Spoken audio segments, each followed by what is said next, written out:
ونختم إن شاء الله تعالى بالفاتحة ترحما على أرواح الشهداء واستمطارا لرحمات الله تعالى.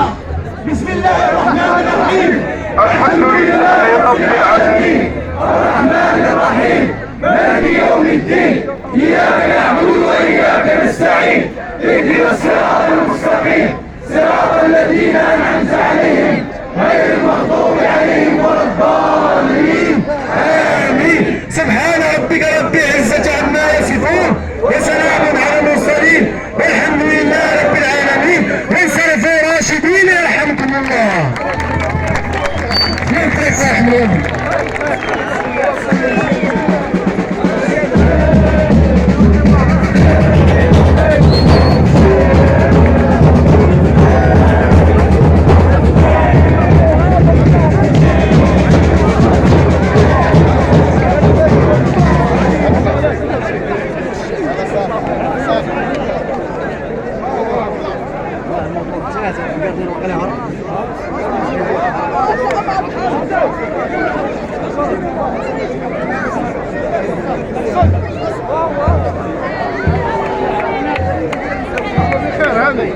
هذه